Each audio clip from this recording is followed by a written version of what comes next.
Eu convido você a abrir sua Bíblia em Atos capítulo 2, é a sequência do que estivemos considerando nas 3 etapas anteriores, né? Semana passada, quarta-feira, nós gastamos um tempo maior, fizemos uma abordagem aí, dividindo o Minuta da Fé em 2 partes, 2 e 3. Hoje, então, a sequência é número 4, Atos capítulo 2.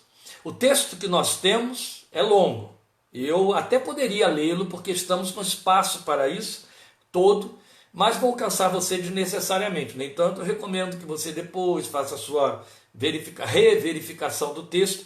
Vou, no entanto, ler uma boa parte dele e saltar para as partes que serão abordadas aqui em nossas considerações. Antes da leitura de Atos 2, de 1 a 40, e eu não vou ler tudo, como eu disse, antes da leitura eu quero recordar a você qual é a proposta. De vez em quando eu estarei fazendo isso para que ninguém se atrapalhe, ninguém se perca.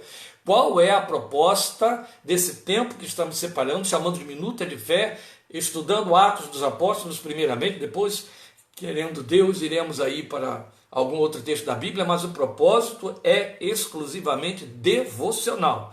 Não estamos aqui com nenhuma proposta de abrir um compêndio diante de você ou de fazer abordagens teológicas, ainda que não possamos e não devamos abrir mão da veridicidade, da observação da teologia sobre o texto da palavra de Deus. Mas a nossa proposta é um exame devocional. Hoje, ainda mais exclusivamente, por conta da importância, da intensidade da narrativa de Atos capítulo 2, o famoso dia de Pentecostes, a nossa abordagem será ainda mais emblemática, ainda mais devocional, ainda mais lírica, no sentido de extrairmos aqui o sentido espiritual que está no coração de Deus, através de toda a operação do Espírito, que é quem rege nas ações a vida da igreja, descrita em todo o livro de Atos. Então, sem mais detença, Atos 2, fazendo a leitura a partir do versículo 1, do capítulo 2.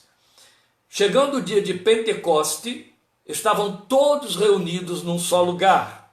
De repente veio do céu um som, como de um vento muito forte, e encheu toda a casa na qual estavam assentados. E viram o que parecia línguas de fogo, que se separaram e pousaram sobre cada um deles.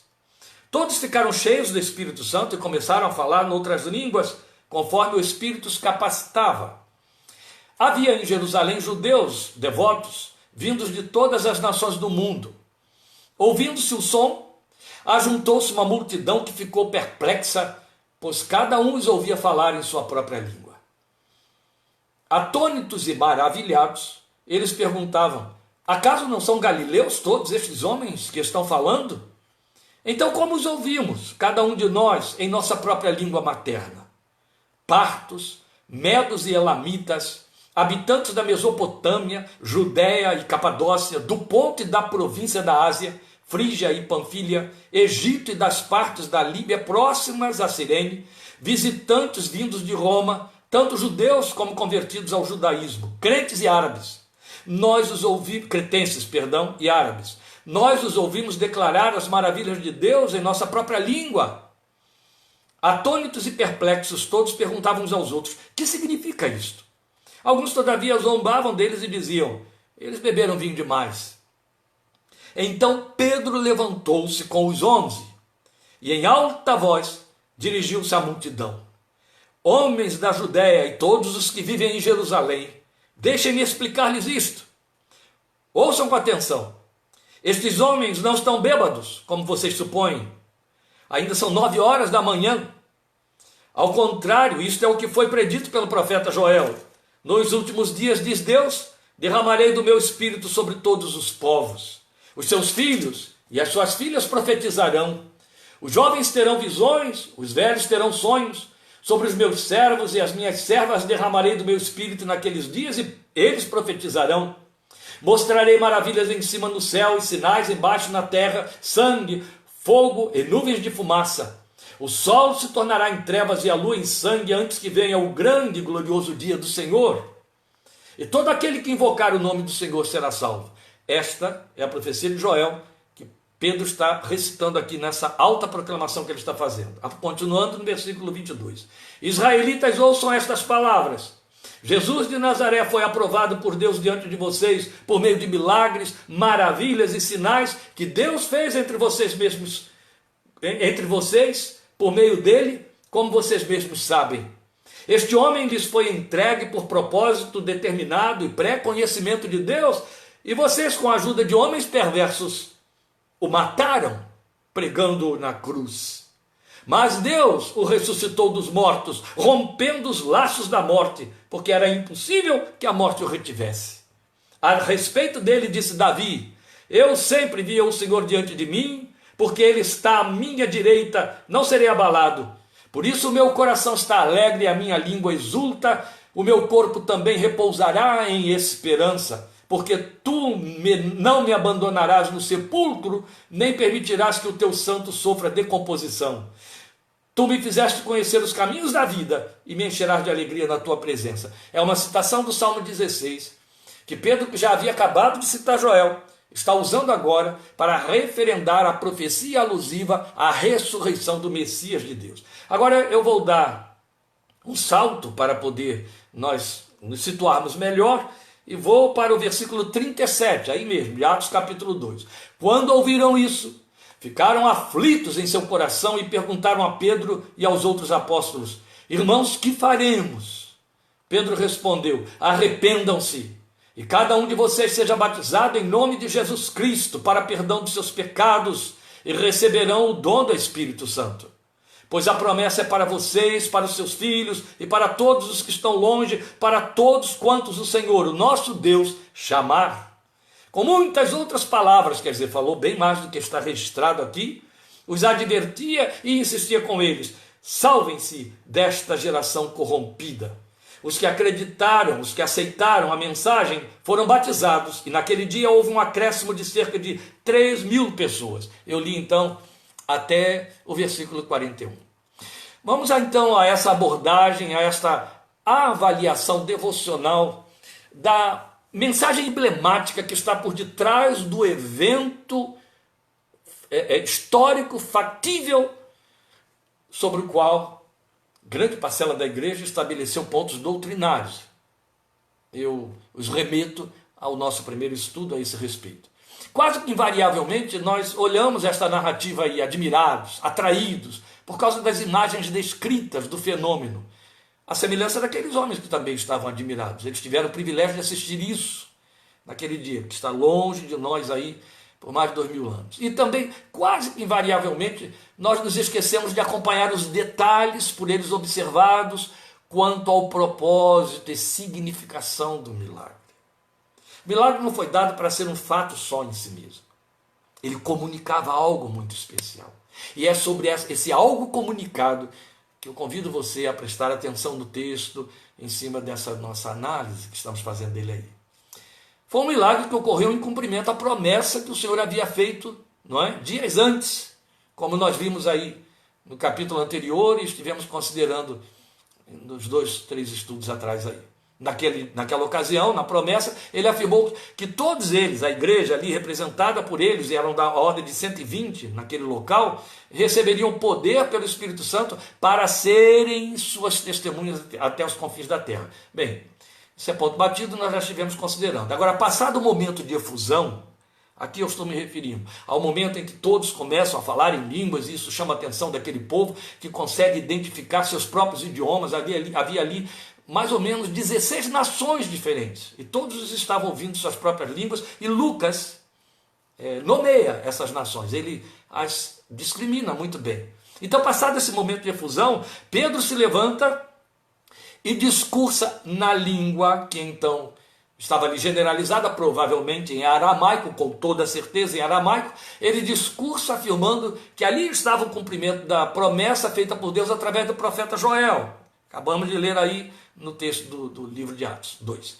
E essa promessa seria para todos eles, para todos os demais, a quem Deus viesse a chamar até aos confins da terra.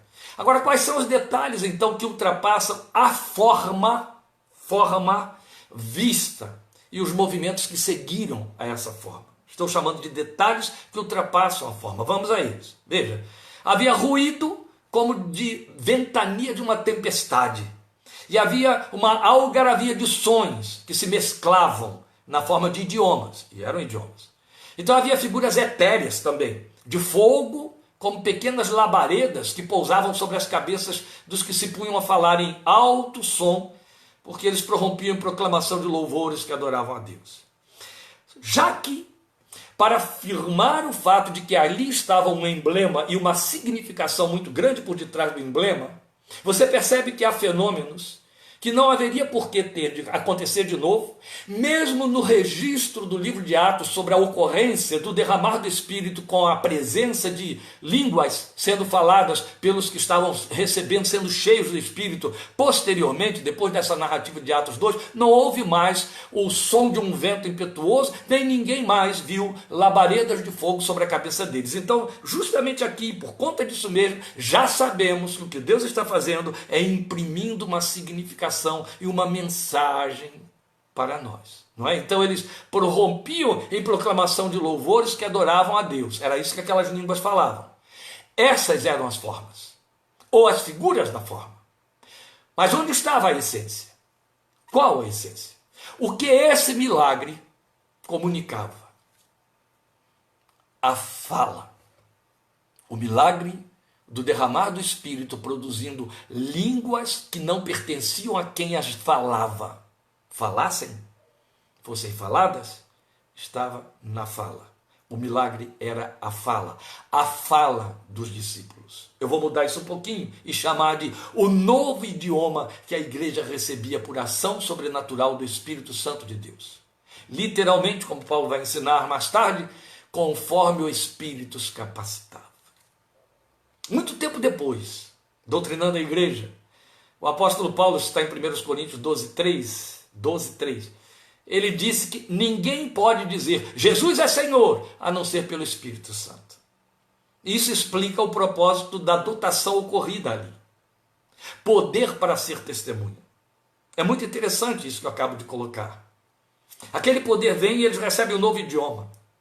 Copiar o discurso da igreja, qualquer um pode fazer, dentro e fora da igreja, até por deboche. Qualquer um pode dizer Jesus é Salvador, Jesus é o Filho de Deus, Cordeiro de Deus, Jesus é o Senhor. Mas se isso não for por conta de estar incapacitado pela habitação interior do Espírito Santo, a única possibilidade de nos tornar cristãos, filhos de Deus, lembram, se alguém não tem o Espírito de Cristo, esse tal não é dele, isso é balela, não significa nada. O mundo, desde os dias da igreja primitiva, sempre procurou copiar a forma da igreja. Vocês lembram? Quando, aí mesmo em Atos, veremos isso bem mais lá para frente, um grupo de judeus que se entendiam exorcistas, eram filhos de um sacerdote, eles começaram a ouvir dizer que os cristãos, Paulo e outros, libertavam pessoas de opressão maligna em nome de Jesus. Eles nada tinham a ver com Jesus, eles não o conheciam, eles não estavam sob a autoridade de Jesus, o Espírito Santo não habitava dentro deles, mas eles exerciam uma prática, e essa prática, esse exorcismo era esotérico, ainda que sob experiências da vivência do judaísmo, eram filhos de um sacerdote chamado Cefas. Aí eles começaram a usar o talismã. Eu te expulso, eu te repreendo em nome de Jesus a quem Paulo prega. Quer dizer, eu não conheço esse Jesus, mas como eu ouvi Paulo pregando sobre ele e expulsando vocês, demônios, pelo nome dele eu faço a mesma coisa. O texto de Atos 19 conta para nós que inclusive se deram muito mal, porque os espíritos que estavam na pessoa que eles estavam repreendendo ou exorcizando, avançou sobre eles e usou a pessoa para espancá-los, e foi uma coisa terrível, fugiram envergonhados, etc. O mundo tenta imitar a linguagem da igreja. Mas da mesma maneira como a igreja, como o homem não tem autoridade para dizer Jesus é Senhor, a não ser que o Espírito Santo habite dentro dele, vai ser apenas um discurso vazio. De igual maneira, a dotação de ter um novo idioma, só o Espírito Santo capacita. E aí vale dizer a você, já que estamos trabalhando com emblemas, que esse é um milagre que ultrapassa a forma. Ele está pleno de objetividade santa e eficaz, porque a primeira coisa que ele nos comunica é isso mesmo. Naquele dia, a igreja que revelou que estava revestida do Espírito também revelou que recebeu um novo idioma. Só quem tem o Espírito habitando dentro dele tem esse novo idioma. Pessoalmente, eu não compactuo com aqueles que desprezam o fenômeno do falar em línguas espirituais, que foi inaugurado aí nesse dia, conforme o texto histórico que acabamos de ler, que é, na verdade, um divisor de águas na igreja, ainda nestes nossos dias, quando já deveríamos ter crescido tanto e deixado essas divisões para trás. Mas, outro tanto, eu não posso reduzir o plano de Deus ao fenômeno por si só. Há um vazio de sabedoria nisso. Sem objetivo prático, geral, querigmático daquilo de que ele se reveste. Não posso reduzir. Naquele dia de Pentecostes, os discípulos foram revestidos da capacidade de receber uma fala que é do reino, entende? Um idioma só seu, capacidade para se comunicar. Aí mesmo isso está provado. Guarde isso. A fala significa, não era poder para serem testemunhas, poder para poderem testemunhar, então é a capacidade para se comunicar em nome do Senhor, que vai muito além da forma e de efeitos. Já está atrelada a uma comunicação que Jesus havia feito, uma promessa, muito tempo antes. Já na sua escatologia, quer dizer, se despedindo deles, falando sobre os últimos tempos, a chamada escatologia de Jesus, Jesus fez uma promessa aos discípulos dizendo assim: quando vocês forem levados perante as autoridades para testemunhar, quando lhes for dado falar, lembra desse texto? Não fiquem ansiosos de antemão, pensando naquilo que vocês terão de dizer, mas o Espírito do vosso Pai é que falará em vós. Olha que lindo! E aqui está o cumprimento.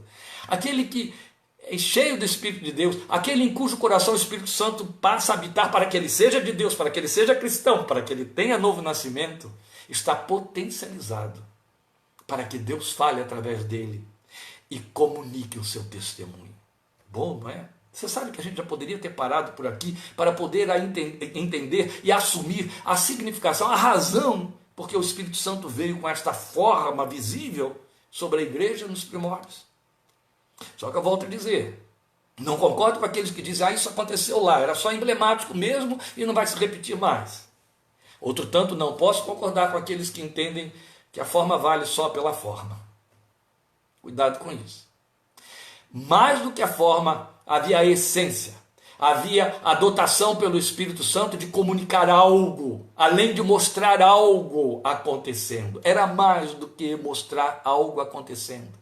Então, muito além de algaravias, e mesmo do evangeliquez pelo qual tantos querem se fazer conhecidos, não é? O sangue de Jesus tem poder, está amarrado, glória, Deus é tremendo, isso é o evangeliquez.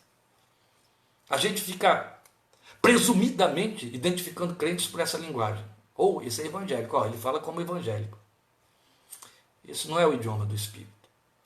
Em essência, a dotação para comunicar algo de Deus, quando alguém está cheio do Espírito, abre a boca para falar, ainda que sem uma efusão, ainda que sem ter de estar em estado de êxtase espiritual, como foi a marca inaugural vista aqui. Também muito além dessa mescla de fala mundana e espiritual, que funciona como um sotaque, sabe? Um falar meio asdodita, onde o prolador parece transitar entre dois mundos, ou num limbo que o espiritualiza. No momento, ele fala como um ímpio devasso, no outro momento ele tem uma linguagem elevada, espiritual. Não foi desse idioma que o Espírito encarregou a igreja. Nem é isso que estamos chamando de a fala de discípulo, que o Espírito Santo nos potencializa a ter. Tanto pior, quando aquele que se entende cristão abre a boca e o que sai lá de dentro. Quando o som se fez ouvir, o que o texto que estamos verificando nos mostra?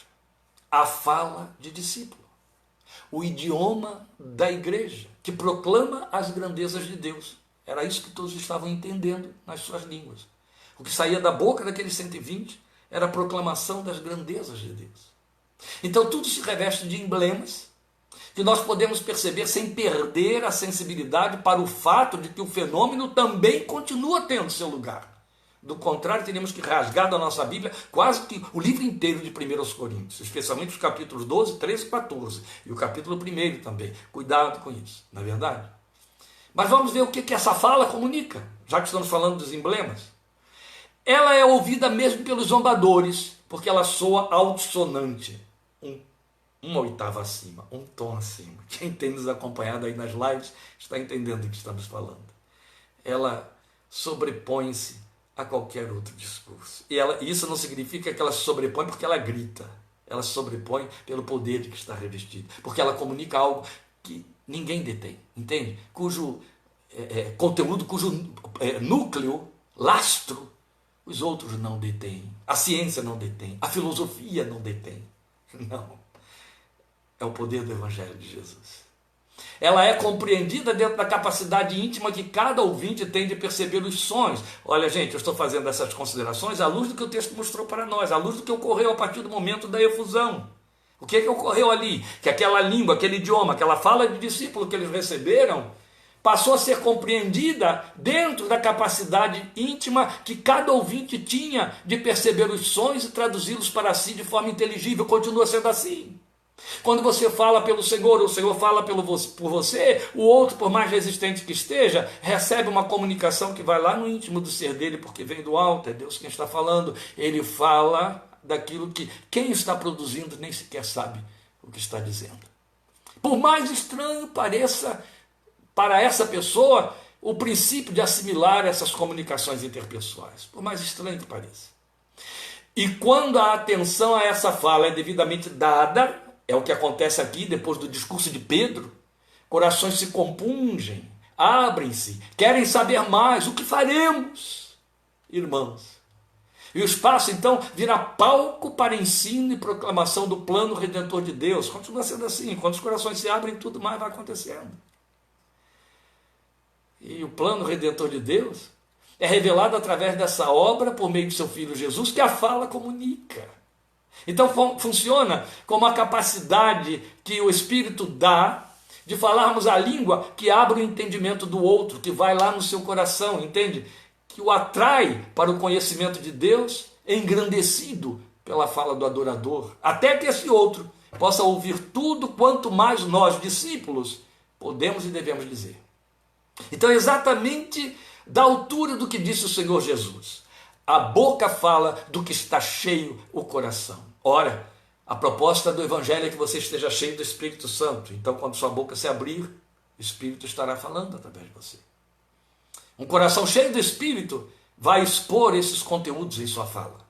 Ainda que esteja tratando de coisas inerentes ao dia a dia, das atividades temporais, seculares. Mas há um sotaque do céu. Entende? Que faz toda a diferença. É o que os fatos descritos aí nesse texto proclamam para nós. E isso, desde que a igreja peregrina na terra. Então o Espírito nos dá um idioma que o mundo não tem. Mas é um idioma que discursa da maneira que o mundo pode compreender, por mais que se oponha a ele. No primeiro momento parece apenas ruído para quem ouve. Mesmo assim atrai, chama a atenção. Vamos lembrar de uma ocasião em que Paulo não estava falando em línguas, no Areópago em Atenas. E aquela gente que só cogitava de saber de coisas novas, afluiu para ouvir o paureador. E o que eles diziam era isso. Vamos ouvir o que está dizendo esse paureador, parece que está trazendo novas doutrinas. Entende? No início parece que é apenas um ruído, mas ainda atrai, ainda chama a atenção. Afinal, foi exatamente o que disse o apóstolo Paulo anos depois, doutrinando a igreja de Corinto, quando ele mostra que a língua nova, operada pelo Espírito, era sinal para os descrentes, não para a igreja. Nós lemos isso em 1 Coríntios 14, 22. Ele diz lá: portanto, as línguas são um sinal para os descrentes e não para os que creem. Presta atenção. Então, indo na contramão do que aconteceu em Babel, milênios antes. O que as línguas fazem? Aproxima, une, faz-se entender e esclarece, abrindo espaço para a mensagem que recomenda o quê? O arrependimento pessoal. Em outras palavras, a fala do discípulo, o idioma da igreja, anuncia Deus aos homens e os convida para ele pertencerem. É uma fala que comunica a vida. É uma fala que comunica esperança. É uma fala que mostra direcionamento, luz para as nações. Foi a promessa feita em Isaías 49, como vimos aqui, como sendo o efeito das testemunhas dos discípulos. É isso. Depois, não menos é surpreendente é ver Pedro se levantar, acompanhado dos demais 11, e começar a discursar. No seu discurso, ele revela uma autoridade que contrasta acentuadamente com a cena vivenciada passados mais de 40 dias, que você vê registrado em João 20:19. O texto diz lá: ao cair da tarde daquele primeiro dia da semana, estando os discípulos reunidos a portas trancadas por medo dos judeus, antes de Jesus ressurreto aparecer ali no meio deles. Agora olha o contraste, você tem aqui um Pedro com ousadia que se põe de pé e aí discursa, falando na língua que todos podiam entender, e o próprio idioma dele, ele discursa em altos brados, o texto diz para nós, foi o que lemos. A pergunta que fica é: o som dos louvores em outras línguas cessou? Porque agora só há a voz de Pedro, só há a sua fala. Então, pelo sim e pelo não, se alguns continuaram lá falando em línguas, não sabemos, o texto não diz. Resta agora, e é isso que Lucas passa a registrar, a voz que sobressai na fala. Então, como já foi dito, nela se evidencia a autoridade. Depois a objetividade, porque Pedro começa a explicar o que se passa e contextualiza a profecia de Joel. Ato contínuo, a mensagem que a voz na fala de Pedro traduz aponta de imediato para Jesus e a sua obra. O que a gente quer mostrar com isso aí? Porque começa se servindo do milagre, né? Isso que vocês acabaram de ver foi o que aconteceu prometido pelo profeta Joel. Então começa servindo-se do milagre, mas usa o milagre para alcançar o seu propósito, que é revelar Jesus. E a partir daí concentra-se nele, na sua obra, nem volta mais a falar na profecia, e para tanto vai continuando a se servir das Escrituras. Vai usar aí o Salmo 16, como eu citei. O foco não é mais o milagre ocorrido, mas quem e por que o realizou. A ênfase transita do efeito para a causa. Esta é a proposta do Espírito encher a nossa vida. Ele não nos enche, somos vasos, vimos isso domingo, quem acompanhou isso aí, ele não nos enche para nosso próprio proveito. Ele nos enche para sermos testemunhas, ele nos dá ferramenta, ele nos dá meios para que o testemunho aconteça, apontando Jesus e correndo em direção a outros. Então a voz se dirige à consciência dos ouvintes com a mesma intrepidez. E ainda aqui continua se servindo das Escrituras. Pedro vai passar para o Salmo 110 para falar da ressurreição e fazer uma contraposição com Davi, que não ressuscitou. Então o resultado é uma compulsão geral, operando irresistível arrependimento, tomada de posição naquilo que representou o primeiro e um dos maiores movimentos evangelísticos da igreja primitiva. Meus queridos, para encerrar, porque o nosso tempo está esgotando, nós temos muito a aprender com os movimentos do Espírito na vida dos discípulos, como foi descrito aqui, e os movimentos descritos. Começando com o fato de que todo o agir começa e depende dele. Guarde isso no seu coração. Todo o agir, para que funcione o testemunho, começa e depende do Espírito de Deus no crente. Isso nos compromete direto com a exortação de Paulo em Efésios 5,18, quando ele diz: deixe-se encher pelo Espírito Santo. Técnicas não salvam ninguém, entende? Culto pelo culto não salva ninguém. O evangeliquez não salva ninguém. Produz adeptos. Produz apenas aderentes. Não transforma a vida de ninguém. Mas o Espírito de Deus nos enchendo gera uma comunicação que opera arrependimento nos que ouvem. Não fomos chamados para fazer prosélitos, mas para trazer homens ao arrependimento, para serem feitos filhos de Deus. E só o Espírito de Deus nos habilita a isso. E não os meios de que nos servimos para impressionar ou coisa parecida. Então, o agir começa e depende do Espírito de Deus. Depois há o operar incontrolável, através dos recursos de que ele se serve para alcançar o seu propósito, que é revelar Jesus, a sua obra e a razão dela, que é conquistar vidas para cerrarem fileira nessa obra. Então, para isso, parte desde o milagre para chegar à razão do milagre. E desde então, se foca na razão, na causa. É isso que você vê acontecer aqui. Eu estou apenas fazendo tradução da leitura do que vimos em todo este capítulo 2 que foi lido. Então não é mais no milagre, mas naquilo que faz, dando voz aquela fala. E a voz põe as escrituras na fala. Produz como resultado arrependimento nos corações que a ouvem. Os discípulos têm uma fala. Esta fala tem uma voz. Esta voz tem uma autoridade e propósito, porque é promovida e mantida pelo Espírito Santo de Deus. A fala é fenômeno, é efeito. A voz é razão, é propósito. A voz na fala aponta uma única direção, Cristo, como dizem as Escrituras. A voz da fala é a palavra de Deus. Ter apenas a fala não revela a natureza transformada. Mas uma voz que testemunha dentro da fala, aí diz que as línguas que são faladas são legítimas quando a voz dentro das línguas faladas atestam um caráter transformado e cheio do Espírito de Deus. Amém? Nos veremos de novo em continuidade, ainda aí no capítulo 2, na próxima quarta-feira, querendo Deus, 20 e 30. Deus te abençoe e te fortaleça. Até o nosso próximo Minuta da Fé, que será nosso 5º episódio. Deus te abençoe.